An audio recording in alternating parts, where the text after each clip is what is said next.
I will say good morning and incredible to be able to learn with all of you today. Chanukah, Guten Chodesh, and although I miss very much being with you in person, Baruch Hashem, at least we get to learn together virtually. We begin by thanking all of our sponsors for this morning show, to thank our TALMUD TORAH sponsors for the month of Teves. The month of Teves, Abba Alinu Letova. We thank our TALMUD TORAH sponsors for the month of Teves, Selma Woolf, for dedicating all the Shiurim drushos this month with immense gratitude to Hashem for giving a refuah sheleima to all those in need, and in honor of our brave soldiers and in the zechus of all of our hostages coming home b'shalom and b'karov. Our Daf Yomi sponsor for today, Brian Tanen, in memory of his father, whose yahrzeit is the 6th night of Chanukah, Baruch Ya'kov ben Shloma Ari-ha, Zichron lebrach Yom Den, and the merit of our Talmud Torah, the Neshama will have an aliya, and the family Neshama. And of course, we dedicate the entire Maseches Bava Kamma Le'ilui Nishmas Master Sergeant Eliyahu Harush, Hashem Yikom Damo. We hope that in the merit of our Talmud Torah, his Neshama will have an aliya, and his family Neshama. I will say today's daf is Mem Aleph 41, and we are picking up Emir Hashem on Mem Amud Beis 40b at the 2 dots. We have Baruch Hashem. We have a lot to do today. So the Gemara says as follows. So let's just actually start from the 2 dots again. So the Gemara says, Shor ha'itstaden enu chayiv misa.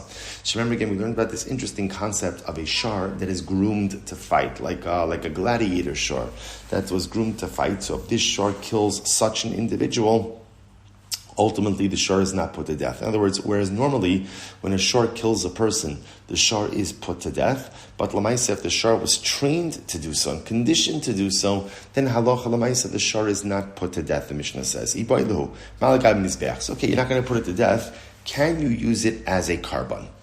Shali can use it as a carbon. So the Gemara says, Machlokes. So Rav Amar Kasha. Rav says yes. Or Shmuel Amar Pas. Or Shmuel says no. Rav Amar Kasha. Rav says it's kasher. Why would Rav say that it's kasher? Anasu. Because at the end of the day, the animal's an anas. In other words, the animal didn't choose to be groomed for fighting. This is what happened to the animal. As a result, it's still kasher for the mizbeach. Shmuel Amar Shmuel says pasal. Harei ne'avad ba'avera. Shmuel says no. At the end of the day, it's still committed an avera. In other words, the fact that halacha l'maisa, it wasn't intentional, right? And the fact that at the end of the day that it wasn't done intentionally. In other words, from the shar's perspective, the shar was groomed for this, doesn't take away from the fact that an avera was done with it. In other words, at the end of the day, it killed someone. So Shmuel says, therefore, because an avera was done with it, therefore halacha l'maisa, you cannot use it for a carbon. So meisvei, we'll say first wide line, meisvei, mina behema. Now, just to illustrate the puzzle that's happening over here, the Torah says as follows, Dabra b'nei Yisrael emart aleim, speak to the Jewish people and say unto them, Adam ki yakriv mikem karban la Hashem. If a person will offer up a carbon to Hashem, mina behema, min habakar u'minat son, from an animal, min habakar from cattle, minat son from sheep, takrivus karban chem. Now, what's interesting is min, whenever you see the word min habakar, min means from the cattle, or min habehema, from the animals. Min means some types yes, other types no. The pasuk itself is coming to exclude something. So it says the Gemara, min habehema lahotzias harovea v'esanirva. So min habehema means that if you have an animal that either sodomized a person or was sodomized by a person, ultimately, again, can't be used as a carbon. Min habakar, lahotzias hane'evad. So min habakar, in other words, from the cattle, you could bring, but not all cattle. What does that come to exclude? An animal that was worshipped as idolatry. Minatzon, lohosias hamuktzah. Minatzon teaches you, ultimately, something that is set aside for idolatrous purposes, for idolatrous sacrifice. Let's say a sheep was set aside for idolatrous sacrifice, even if it wasn't actually sacrificed, right? But it was set aside, that's enough to preclude it from being offered up as a carbon. Umin and ultimately, again, the extra umin, the extra vav, is ultimately to also exclude, ultimately one that gores. Rabbi Shimon, im ne'amar roveya, lama ne'amar nogeach, v'im ne'amar nogeach, lama ne'amar roveya. So why do you need all of these, right? So Shimon says, if the pasuk is already coming to exclude ultimately the one that sodomizes, why do you need to go to mention the one that gores? And if it mentions the one that gores, why do you have to mention the one that sodomizes? Why? Because there are different qualities. There are different qualities that the nogeach, the gorer, has that the sodomizer doesn't, and vice versa. So for example, roveya, as ba'ones kiratzon.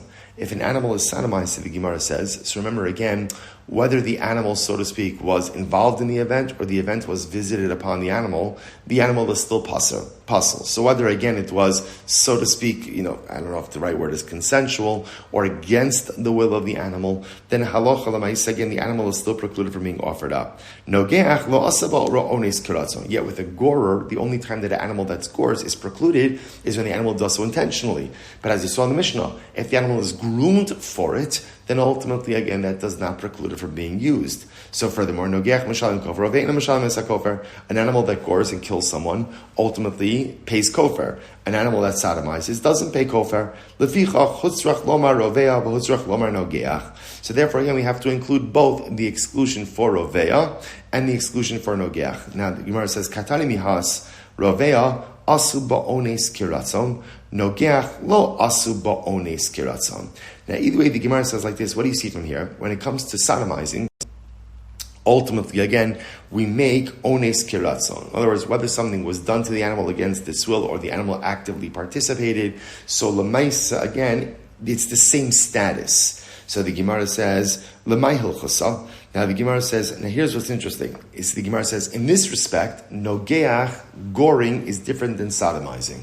If the animal is sodomized, right, whether the animal sodomizes or is sodomized, so whether it's done biratzon or ba'ones, the animal is precluded from carbonic use. Nogeach, the Gemara says, if it gores, there's a distinction between if the animal ultimately, again, actively did this on its own, or again was forced to do this. So the Gemara says, lemay hilchasa. Lav lekarban. Are we not talking about for sacrificial purposes? And therefore, halacha l'maisa, for sacrificial purposes, you see that ultimately, again, this distinction holds. To which the Gemara says, lo liktala. No, it means to put the animal to death. Hachanai mistabra di amrit lekarban nogeach lo asa ba'ones kiratzon lav ones dideksiv v'lav ratzon dideksiv ela lav liktala. So the Gemara says it must be clear that it's ultimately, again, talking about death penalty and can't be talking about carbon.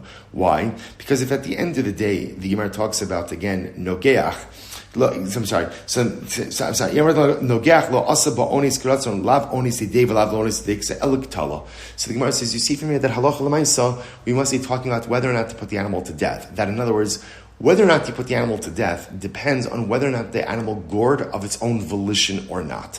If it gored of its own volition, then einachinami, there's a death penalty. If it didn't gore of its own volition, i.e. it was groomed to gore, like the gladiator shore, then einachinami, it is not put to death. What about for carbonic purposes? So again, remember, this is Machlokes Rabbi Shmuel. What about for carbonic purposes? So normally we see that an animal that was participated in Navera, whether the animal actively participated or the animal was forced to participate, what we call ones, normally the animal is precluded from carbonic use. So what about in this case where the animal is groomed to kill and then kills? So we know the animal is exempt from the death penalty. Can it be offered up as a carbon? The Rambam Paskins like Rav, that is kosher. That since the animal, again, did not exhibit this behavior on its own, but rather, again, it was groomed for this, therefore, halacha l'maisa, not only is the animal not put to death, but it could actually be used as a carbon as well. Incredible. Let's go back to Amar. Nogeach mishalim esakofer, rovei ein mishalim esakofer. If an animal gores a person and kills him, you pay kofer. If the animal sodomizes a person, you don't pay kofer. So the Gemara says, okay, hechidami, what's the case? If we're talking about a case when an animal sodomized the person and killed the person, so then what does it matter if an animal kills a person with its horns or kills a person by sodomizing it? The halacha is, if an animal kills a person, you pay kofer. Rather, it must be a case of where what? The animal sodomized the person but did not kill them. So the Gemara says, okay, if it didn't kill them, Hy'd delo mishalim kofer mishum delo katlu. So remember, the reason you don't pay kofer is because he didn't kill the animal didn't kill the person. Kofer is only a payment that's done when the animal kills the person. So if the animal is sodomizing a person, but at the end of the day not killing them, then why would there be kofer? So the Gemara says, Abaye the olam derava velo katla. So here's the case. The case Abaye says is where the animal sodomized the person but didn't end up killing them. Now let's say again, the case where the animal sodomized the woman, right, had relations with the woman, so in that case again, she's going to be, and let's say she was complicit in the act, so she's going to be brought to Beis Din and executed for the act of bestiality. So I might have thought like this, Ma'odetema, top of Memala 41a, Ma'odetema, Kimanda Katla Dami, I might have thought that since the animal committed an act that ultimately results in the death of this woman, that therefore should be like the animal killed the woman, and therefore the owner should have to pay kofer. Kamash malon, no. Kamash malon is not the case. The only time an animal pays kofer is when the animal itself actively kills someone. Rava Amar Rava says the olam de Rava v'katla. No, the case is actually where the animal sodomized the woman and killed her. You say, well, if the animal's killing her, then of course you should have to pay kofer. What's the shayla? In other words, if an animal kills a person, there's a chiyuv kofer. What does it matter how the animal killed the person? So the Gemara says, Karen kavanasa lahazik, hi kavanasa lahanas atzmahu. So we'll say, interestingly enough, the Gemara says maybe this case is a little bit different because typical Karen, or typical killing of a person, the shar killing a person, the kavanah is to do damage. Here, the kavanah of the shar is for its own pleasure. But my plea, what are they arguing about? Beregal shaldar sagabi tinok bechatzer hanizak. This can be comparable to a case, we saw this actually case a little while earlier. Yan Chav Vav, the Shas points out, on Daf Chav Vav. If an animal tramples on a baby in the chatzar of the nizak. So remember again, this is a case of regel in the chatzar nizak. La Abaye mishalim kofer. So according to Abaye, you still pay kofer. La Rava lo mishalim kofer. For Rava, you don't pay kofer. So what do you see from here? You see from here that when an animal kills someone in the course of regel, which could either be, so again, regel or shame for that matter. The case of the activities of daily living, or in the case of the pursuit of pleasure, do you pay kofer? Abaye says you do, Rava says you don't. Tanya Kaval say Rav. So we'll say, so that's the machlokes over here. So the Raisa that supports Rav. So Rav, the Shara, it's done in Enu Chai Misa, the Kasha Lagabi Amisbech, Mipneshu Kimusa. Alright, the Gemara comes full circle, and full circle ultimately again is that halacha l'maisa. First of all, the way we paskin is that when a shar kills someone, whether a shar killed someone, as a form of keren, or the shar killed someone as a form of shane or regel, you pay kofer. Now the Gemara is off by the sugya by saying that halacha follows Rav, namely again that halacha l'maisa, if you have a shar that was trained to kill, and that shar kills someone, not only is that shar not put to death, but Rav paskins that the shar is kosher for the mizbeach, can be used as a sacrificial offering. Incredible. We'll say Mishnah Mem Aleph Amud Aleph, Mishnah 41a. Shar shenagach es ha'adam umeis. If a shar gores someone and the person died, what's the halacha? Muad mishalim kofer, a muad pays kofer, vitam patra min ha-kofer, but a tam does not pay kofer. I see, interesting, right? So the only time, so the Mishnah is not qualifying, the only time you pay kofer is if it was a muad. If it's a time, you don't pay kofer. V'zeh chayav and misa. But halacha l'maisa, whenever a shar kills someone, there's always a chiyav misa. The shar itself is always going to be put to death afterwards. V'chein bein v'chein bas. And so too, again, if the shar killed a child, a son, a boy or a girl, even a child, in other words, the din of kofer and the din of misa ultimately is going to be whether the shar kills an adult or a child. So now we have a very important distinction over here. So first of all, two things. Number one, the din of kofer only applies to muad, doesn't apply to tam. That's number one. But no matter what, whenever a shar kills someone, that shar is always going to be put to death. And that's true whether it's a tam or whether it's a muad. Nagach eved o amma. If the shar goes ahead and gores an eved or an amma, nosim shloshim sloim, bein shu yafe mana, bein she'ena yafe eladina echad. But if the shar goes ahead and gores an eved or an amma, ultimately, again, the penalty payment is going to be for 30 sloim. So again, penalty for killing an eved is independent of the eved's worth. It's a knas. It's a penalty payment of 30 sloim. Okay, incredible. Says the Gemara, so we'll say, so now the Gemara raises an interesting question. What did the Mishnah say? If a shar kills someone, so whether or not the shar is a muad or a shar is a tam, the shar is executed, the shar is killed. Then the Mishnah said, or before the Mishnah said, that halacha l'maisa, if a tam goes in and gores someone, there's no kofer. But if a muad kills someone, there is kofer. So the Gemara says, I don't understand. How do you ever have a case of a muad that kills someone? After all, the halacha is that if a tam kills someone, ultimately the tam itself, all right, there's no kofer, but it's executed. So if a tam is executed for killing someone, so l'maisa, how do you ever come to a case of muad? It's a good shayla. To which the Gemara says, Rabba says, what's the case? Kigon shamdua l'shlosha b'nei adam. It's interesting. The case could be where the shar attempted to kill 3 people, but never actually killed them. unfortunately, Nebuch, an unsuccessful shah, right? So he tries to, in other words, we see clearly that there is an actually intentional behavior to kill. So Rabbi says maybe that makes him a muad, and therefore the fourth time he does it and he's successful, he'll be a muad and he'll pay kofar. Rav Ashi says, Umdina lav klumhu. Rav Ashi says, no. Rav Ashi says, what are you talking about? You're going to make the shor a muad because of intention? Umdina means essentially like intentional assessment is irrelevant. Right? We don't make a shor a muad based on the fact that he wanted to kill 3 people. You wanted to kill 3 people, so you're a muad. We don't go ahead and do that. There's a tremendous Musar Haskell in this also. Umdina lav klumhu, which means intentionality is practically irrelevant. Meaning what? That you could have intentions to do whatever you want, but intentions do not create realities. Actions create realities. It's true for the shar and it's true for us, right? So Rav Ashi is saying, very nice shar, you intended to kill 3 people. Did you do it or didn't you do it? If you didn't do it, you're not a muad. You're not a muad. You had intention. Intention is beautiful, but intention does not shape reality. Actions shape reality. Umdina lav klum. Intentionality or intentional assessment, that doesn't create realities. Only actions create realities. Also, if you think about it, this is the entire yisod of Chanukah, right? The Chashmonaim could have come into the Beis HaMikdash and they could have looked at everything that was going on around them, the mass destruction, the mass defilement, one little jug of oil, and they would say, how much we would love to be able to light the menorah, but alas, there is only one jug of oil. Let's wait a little bit longer. We'll make ritually pure oil, tar oil, and then we'll light the menorah. The gadlus of the Chashmonaim is that they took action. They did not know that action was going to result in a miracle that would allow the menorah to remain lit for 8 days. They had no idea about that. They thought they were just lighting the menorah for 1 day. But the Chashmonaim understood, actions create realities. Intentions do not.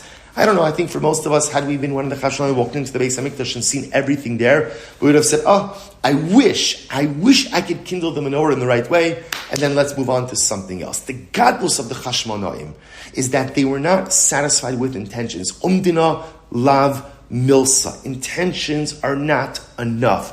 Actions, even small ones, make all the difference and shape current realities. Incredible. So the Gemara says, Ela Hamas, what's the case over here? How did this animal ever become a muad? Kigon she sikein l'shlosha b'nei adam. Interesting about it. The case over here is where the shar injured 3 people. He didn't kill them. And then what ends up happening? And then the Gemara here is operating under the assumption that an animal becomes a muad after 2 times and not after 3 times. That's the lashon over here. The animal injured 2 people, didn't kill them. Then he injures the 3rd or kills the 3rd, and when he kills the 3rd, the other 2 die as well. So it turns out that he's killed 3 people. He's a muad, but because he never killed someone before, therefore he was never executed. Okay, so Rav Zvid said,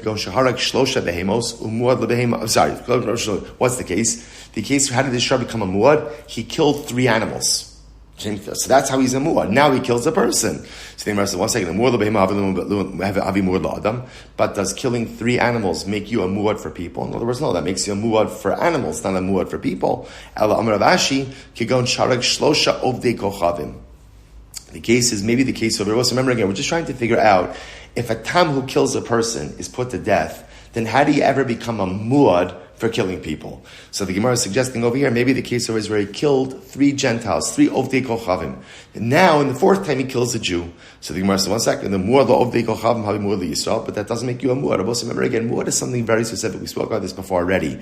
That muad means you are warned, and you are a habitual offender for a particular type of damage. So does killing 3 Ovdei Kochavim make you a muad for Yisrael? But Pashtos not. So what's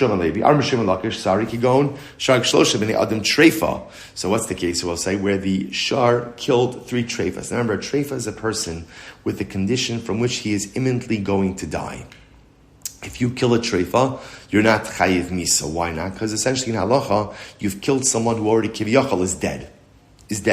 So maybe he killed 3 treifas, and now the 4th time he kills the guy, so he's a muad for killing people. To which the Gemara says, no. So the Gemara says, muad l'treifa havi muad l'sheleima is becoming a muad for a treifa. Ultimately, does that make you a muad for a totally healthy person? El amar papa The katal va'arak la'agma, the katal va'arak li'agma. Rabbi says, here's the case. The shar killed someone and ran away and hid. The shar killed someone, or so he became a muad, but we were never able to bring the shar to din. We were never able to execute it. Why? Because every time it killed, it ran away and hid.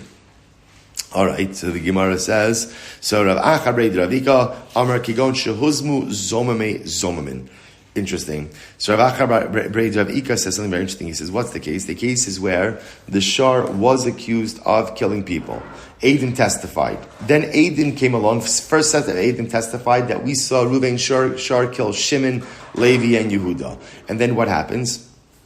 A second set of witnesses come and say that the truth is, first set of witnesses, you cannot have seen what you saw because you were with us. Then a third set of witnesses come and disprove the second set of witnesses, which then reinstates the testimony of the first set of witnesses. So kind of like instantaneously, this shar becomes a muad. To which the Gemara says, Hanicha aliya udi TORAH, boin and shaper. So that makes sense if you hold that ultimately we saw this before, the muad status is for the shar. So if that's the case, even if all three testimonies kind of coalesce or concretize at the same time, you can make the shar a muad.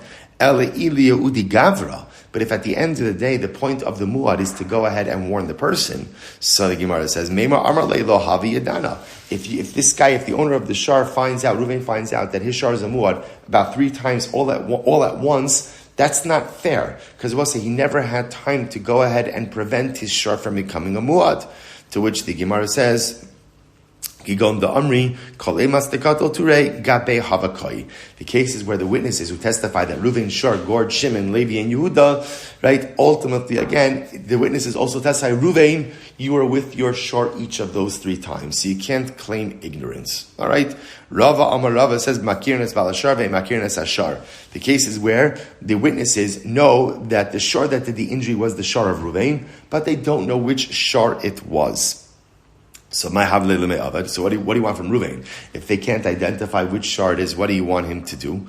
To which the Gemara says, Mishum da'amrele, Tura nagchane isla bebekarech. You have a goring shore. Ibai lechal and eture koli bekarcha. You should have watched your entire herd. So we'll say, so bottom line, what's the point of this? The point is just to try to come up with a case where you could have a tam that is a muad for killing people. Because remember, the Mishnah says, if a tam kills someone, the tam is put to death. If a muad kills someone, the muad is put to death and pays kofar. But if a tam is already put to death that for killing a person, then how could you become a muad for killing people? So the Gemara comes up with all of these different constructs which could allow for that. Incredible.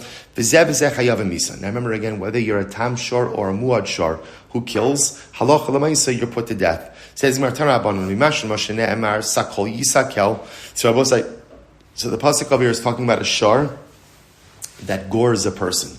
If the shor goes a person, the pasuk says, "V'chi yigach shor es ish o es isha v'mes sakol yisakel hashar v'lo yecheles bisaro." Right. So pasuk says, if a shor will gore a person and the person dies, the halach is the shor is stoned. Right. So the shor itself is executed, and you can't eat of the flesh. Right? Can't eat of the flesh. The Gemara says, "Mimasha shnemar sakol yisakel." Any odesh neveli unevela surabachila. I don't understand. If you're telling me that the shar is stoned, that means if it's stoned, it's an avela, it's a carcass. If it's a carcass, then you're not allowed to eat its meat. So why does the Torah need to say you can't eat the meat? Magid l'cha'akasav, the pasuk is coming to teach me. Magid l'cha'akasav shim shachto la'achar shenigmar dino aser ba'achila. So it's coming to teach you something different. It's coming to teach you that halacha l'maisa, if the animal was shechted after the verdict was delivered, halacha l'maisa, you still can't eat it. So in other words, if you have a shar that killed someone, Beis Din went ahead and deemed it's going to be executed, and then before you actually executed it, someone shechted it. So you still can't eat it. So that's what it means you can't eat it. You can't even get benefit from it. So the Gemara says, Talmud Lomar, Ubal Hashar Naki. The owner of the ox will be Naki. Now, Naki means literally cleansed or clean. My mashma, Shem ben Zom Omer, Ke'adam Shomer Chavero, Yatsa Ish Ploni Naki Min Chassid. There's an expression that sometimes you say, so-and-so has gone away clean from his property. Gone away clean from his property means he doesn't have it, he doesn't own it, and he can't get benefit from it. So from this pasuk you see that not only can you not eat the animal, right, but you also can't go ahead and get hana'ah from the animal. The ein lo b'hem hana shel klum. Imay lo ye'achel es bisara lehecha deshachto la'achar shning bardino shasar b'achila. So now we're using the phrase lo ye'achel bisara, don't eat it, to teach me that even after the verdict on the shar, to execute the shar, was delivered, if somebody went and shechted the shar, you still can't eat it. How do I know that it's referring to that? Maybe you're allowed to eat it. Maybe if after the verdict was passed, but before the shar was executed, somebody came along and shechted the shar, maybe you are actually allowed to eat that shar. And the pasuk that says you can't eat the meat, that's coming to teach you that after the shar was stoned, you can't get hana'ah from the shar, any benefit. Kid Rabbi Abo, like Rabbi Abo, what does Rabbi Abo say? Then Rabbi Abo, Am Rabbi Lazar, Kamakum shnemar lo yochal lo sochal lo sochlu, echad isra achila ve'echad isra na b'mashma. So Rabbi Abo holds in general, whenever you see a biblical prohibition of don't eating, not to eat, lo yochal lo sochal lo sochlu, it always comes to include consumption and hana'ah. Ad shifrat l'cha kosek gider shapart l'cha b'navela. Unless, of course, the Torah goes out of its way to give you an exception, like it does by Nevela. By Nevela, it says, right, that ultimately, again, you could give it to a ger, all right, or you could sell it to an akum. So why don't we just say, lo ye'achal comes to teach you that you can't get hana? To which the Gemara says, Amri hani milehecha denafek le isra achila ve'isra na mikrama lo yochal. That's only true. Rabbi Avo's statement is only true when both of these prohibitions need to be learned out from the same phrase. But here it's different. Why? Because here the Torah says, what do you do with the shar that killed someone? You stone it. Once you stone it, it's an avela. Once it's an avela carcass, obviously I can't eat it. So that's where the isra achila is being learned out from. So therefore, again, if lo yachel is just coming to teach an isra hana, nichtov rachmana lo yehaneh. Let the Torah say, don't benefit. Inami, lo yochal es bisaro lamali. If at the end of the day, why don't you lo yochal bisaro at all? The avagav, the avdi ke'ein basar, the shachte aser. It's coming to teach me that Allah lamaisa, lo yachal is coming to teach me that even if I go ahead and I treat it ke'ein basar, in other words, I shecht it in the proper way, ultimately, again, it's still going to be aser. Okay. Maskif lamar zodra, ema hanimili. Let's say now. So now we're back to where we started. We're back to the isra achila, the idea that I can't eat a shar, that I can't eat the shar. So that comes from sakol yisakel, because once you're stoning the shar that killed the person, obviously it's a carcass, you can't eat it, it doesn't have proper shchita. Therefore, again, lo ye'achel comes to teach me that what? You also can't get hana'ah. Lo ye'achel also teaches me that if I shecht the shar after the verdict was delivered, but before it was executed, you also can't go ahead and eat the shar. Einma hanimili, we'll say mem aleph base 41b. Hanimili hecha debadak tzor v'shachat bei da'avde kein skila. Also, maybe the prohibition to eat the shar if it's shechted after. Maybe the prohibition to eat the shar if it's shechted after halacha l'maisa, you go ahead and if you shecht it after the verdict, is only if you shecht it like with a stone, a sharpened stone. Because shechting with a sharpened stone is like skila. However, maybe if you shecht it with a knife, it should be permitted for consumption. Amri says, I don't understand where you get that from. Amri, atu sakin ksiva baraisa. Does the Torah only speak about shechting an animal with a knife? Vatanan, we learn, hashochi b'magal yad, b'tzor or b'kana shchitasa ksheira. Ultimately, you can shecht an animal with anything, as long as it's sharp, right? You can shecht it with a handsaw, right? Magal yad, or a sickle, right? A sharpened stone, a sharpened reed. As long as it's sharp and it has the ability to go ahead and cut the simanim, ultimately it's kosher. So the Gemara says, "V'hashta denafka le isra achila v'isra nami lo yochal." So now it turns out that halacha l'maisa, in reality, we're learning two things out from the phrase lo ye'achel. We're learning out of Israel, and we're also learning out that if you shecht the animal after the verdict was delivered, before it was stoned, you also can't eat it. Can't eat it then, and you also can't get any hana. So now the Gemara says, "Ta'ashka dinafkis le isra achila ve'isra nami lo ye'achel es lo ye'achel bisaro bal hashar naki lamali." What do I need that phrase bal hashar naki? So we'll say, so here's what I have, just to go through the pasuk. So when it says sakol yisakel, that teaches me that there's an isra chilu, you can't eat it. Obviously you can't eat it because it's an avela. Then it says lo yachel teaches me that even if you shecht it after the verdict, before the animal was stoned, you still can't eat it. It also teaches me an isra hana, that you're not allowed to get benefit. Those are all the things I learned. If that's the case now, the phrase bal hashar naki, what do I need that for? What does that teach me? So this is incredible. The Gemara says, Bal hashar naki lamali lahanaas oro. It comes to teach that you're not allowed to get benefit from the hide. Interesting, right? That even not only can I not get benefit, not only can I not eat the meat, not only can I get benefit from the meat, I can't even get benefit from the hide itself. I would have thought it's only ultimately the meat that is asar ba'ana, aval oro nishtari ba'ana, but maybe again the hide should be permitted ba'ana. Kamash malan bal hashar naki. Therefore, the pasuk teaches me bal hashar naki. Okay, so bal hashar naki means literally you can't get any benefit. You're clean, you're cleansed, you're free. You can't get any benefit from anything. But for the opinion that uses bal hashar naki for a different drasha, as we'll see later on, Hanaas orominalahu, from where do you know that you can't get benefits from the hide? So nafkaluhu,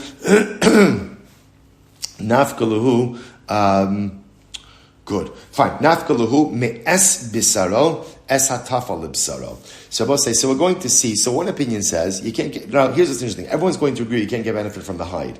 The shaila is where you're learning it. So the first opinion says you learn it from Bal Hashar Naki. The owner of the shor is totally cleansed from any ownership interest. He cannot get any benefits from anything. Fine. So that works fine according to that opinion. But according to the opinion who uses that drasha Bal Hashar Naki for something else, as we'll discuss. So at the end of the day, where does he learn out that you can't get benefit from the hide? So the Gemara says from es bisaro, right? The pasuk says, "V'lo yachel es bisaro." Now, es rabosai is a ribui. Whenever you see the word es comes to include something else. So es bisaro means not only can you not get benefit from the flesh, but you also can't get benefit from something additional. What's the additional item? It's the hide. It's the hide. So the Gemara says something amazing. The Hy'd es lo darish. But the first Tana who learns it out from Bal Hashar Naki, he doesn't darshan es. Now also we're going to see that the ability to darshan es is a fundamental machlokas. Watch this Gemara. We've seen this Gemara before. It's absolutely beautiful. Kidesanya. Shimon ha'amsuni. Va'amri la Nechemya ha'amsuni. Some Shimon ha'amsuni. Some say it was Nechemya ha'amsuni. What did they say? Hayadarish is called es in Shabbatar. So we'll say Shimon HaMsoni was known, he would darshan every es. Remember, es is a riboy. It always comes to include something else. And he was darshaning es in like no one's business. Until Kevan Shigia, La'es Hashem Elokecha Tira. Then he got to the pasuk, to es Hashem Elokecha Tira. And Hashem, your God, you shall fear. Now, if you say that es is a riboy, that means it's come to include something else. So at the end of the day, what else could it be coming to include in this pasuk? So Amrulo Talmid of Rebbe, so Kevin Shegia Las Hashem L'Kecha Tira Piresh. So Shimon HaMsuni said, I don't know, there's nothing to darshan from this pasuk. What else can you include? What else can you include in the obligation to revere HaKadosh Baruch Hu? So just understand what's happening over here. Shimon HaMsuni, his whole chap was, whenever he saw an S, he understood that S is always coming to include something additional. Something additional. He gets to Es Hashem Elokecha Tira. He gets to that. The pasuk says, and Hashem, your God, you should revere. So if Es is coming to include something else, I mean something else is being included in the obligation to revere the Ribono Shel Olam. Well, what else could be included in the obligation of reverence for HaKadosh Baruch Hu? So this led him to the recognition that, you know what? I was wrong. My exegetical method of darshaning Esin is incorrect. So Piresh, he stopped. So the Talmidim said to Rebbe, called Esin Shadarashta Mate Al Rebbe. So what about all of the other drashas you made? What's going to happen now? What happens to all of those drashas? So this is incredible. Amar Lahem, Keshem Shekibalti Schar Al Drisha, Kach Kibalti Schar Al Prisha. The same way that I got reward for making all of the drashas, I'll get reward now for what? Not making the drashas. In other words, what Shimon HaMsuni was saying was the whole yisod in Torah is amelos, is putting in effort. So I made effort to try to darshan all of the S, and I thought I was going down the right exegetical path, and then it turns out I'm wrong. Because here's a pasuk, Es Hashem Elokecha Tira, where you can't use the S to darshan something in addition to revering HaKadosh Baruch Hu. So Shimon HaSuni said, I thought I was right, but I was wrong. But don't be dismayed. The same way that I got schar for all of the drashas, I'll get schar for not making the drashas, for abstaining, even from pulling back, from rescinding the drashas. Why? Because greatness in Torah is about amelus. It's about putting in the effort. And I feel good. I put in the effort. I thought I was going down the right track, but I was wrong. Ad Sheba Rabbi Akiva. Rabbi Akiva said, Shimon HaSuni, you're not wrong. You're absolutely right. V'li made Es Hashem Elokecha Tira. So what does the S come to include? What does it come to include? L'rabos Talmidei Chachamim. So beautiful. It comes to include the reverence that one should show for Talmidei Chachamim. That as the pasuk Es Hashem Elokecha Tira, you should revere HaKadosh Baruch Hu, and the S comes to include the reverence and kavod that one should have for Torah scholars. Now, what does that mean? Because the kavod of a Talmid Chacham, it's not his own kavod. It's a derivative of the Ribono Shel Olam's kavod. What does a Talmid Chacham do? The Talmid Chacham learns and he teaches the Torah of the Ribono Shel Olam. So he's taking the Ribono Shel Olam's kavod, and ultimately, again, he's the conduit to disseminate it to the masses. So therefore, Rabbi Akiva says we have an obligation to honor and to revere the Talmid Chacham. It's not because of him. It's because of the Torah that he teaches, the Torah that he represents, the Torah that he learns. So his kavod is a derivative kavod of the Ribono Shel Olam. So Rabbi Akiva says that's the S. Es Hashem Elokecha Tira. So the pasuk says revere HaKadosh Baruch Hu, and S comes to include the reverence that one is obligated to show for Talmidei Chachamim. So such a beautiful and such an incredibly overwhelming. So it turns out that Shimon HaSuni wasn't wrong. He thought he was wrong, but it turns out he was correct. But I think in Shimon HaSuni's words, there's a beautiful lesson to be learned as well, right? So Shimon HaSuni, first of all, as we mentioned before, just teaching us what it means to learn Torah, what it means to steig in Torah. What it means to engage in Torah is to put in the effort.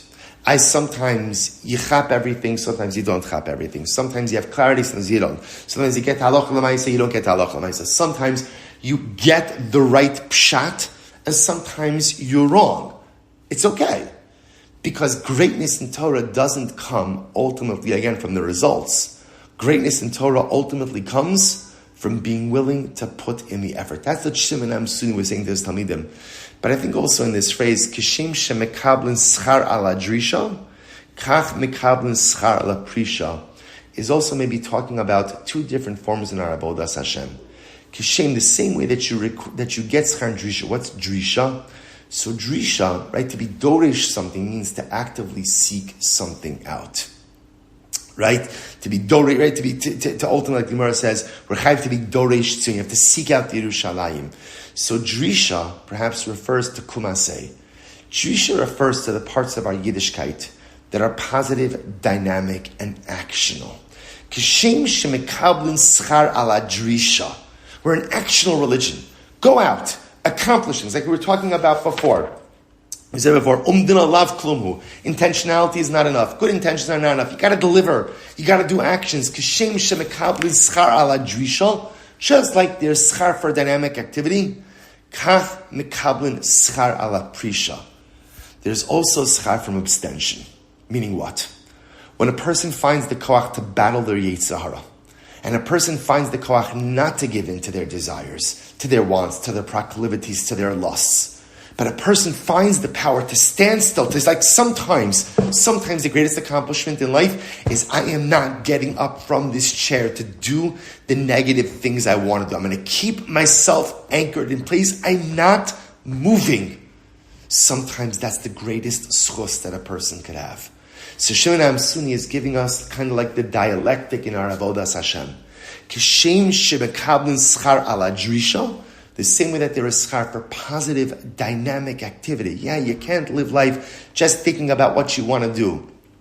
Right? You got to do it. There's schar for living a dynamic, actional life. Kach mekablin schar ala prisha. There's also a schar from separating yourself from the things that'll bring you down. The shevi al tasa. That the schar for resisting the temptation for doing things. the schar for allowing yourself to remain in place and not running to do the negative things you want to do. There's incredible schar for that as well. This is the dialectic of the Jew. The drisha and the prisha. I have to live a life of where I engage in dynamic activity, chapping up all of the opportunities that are right in front of me every single day, while at the same time exercising the incredible self-restraint, not to give in to my wants, my desires, and my proclivities. And when I have that drisha, and when I have that prisha, then it's Esa Hashem Elokecha Tira. Then ultimately, again, that's what it means to live a life of reverence for HaKadosh Baruch Hu. When I run out to engage in a dynamic activity and find the self-restraint not to indulge every desire, that's a life. That's a life of Yiras Hashem. All right, I will say, Shkayach, incredible Gemara over here. We'll stop over here for today. Wishing everyone again a lichtige Chanukah and a good Chodesh.